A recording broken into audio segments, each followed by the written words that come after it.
Voilà, donc j'ai pu avoir Paolo au téléphone. Très bien. Je vais lui faire une promesse d'embauche de façon à ce qu'il puisse passer la frontière au cas où il y a un souci pour son transport depuis l'Italie du Sud jusqu'à chez nous.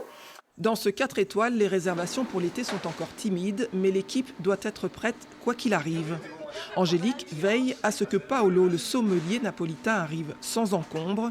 C'est un habitué et cet été, il sera le seul à venir d'ailleurs, fidèle, quelles que soient les conditions. Voilà, on a fait des contrats parfois un petit peu plus courts et ensuite ils ont accepté, on leur a posé la question bien évidemment parce que ça sera sur la base du volontariat, d'être flexible sur les fins de contrat, d'avoir des termes imprécis de façon à pouvoir prolonger la saison si ça devait pouvoir avoir lieu.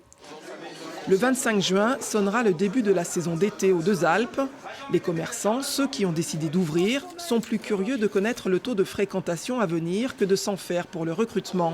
En général, les saisonniers d'hiver reviennent en été. Et s'il en manque cette année, pas de problème pour les contrats de dernière minute. Et on recrute des saisonniers un petit peu, mais parmi la population locale, puisqu'il y a pas mal de gens qui n'ont plus de boulot. Donc du coup, on arrive à avoir plus facilement du personnel, moins de problèmes de logement, il y a beaucoup plus de logements disponibles. Et c'est assez facile, ouais, assez facile. Du côté du bureau du logement de la station, autre ambiance, autre discours. Valérie n'a jamais vu ça. Des demandes, des CV de saisonniers, elle en a plein ses tiroirs. Les employeurs, eux, restent frileux. Beaucoup préfèrent attendre encore avant de se décider. Au niveau de l'emploi, zéro.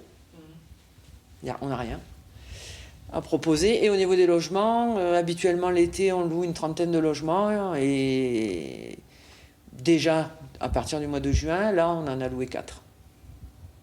Voilà. En temps normal, il est plus difficile de recruter en montagne que sur le littoral, car la saison est plus courte.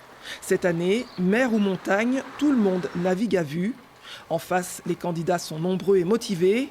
Reste une alternative pour tenter de trouver un job d'été. Les réseaux sociaux, les annonces se comptent par milliers, de la Corse à la Bretagne, en passant par la montagne.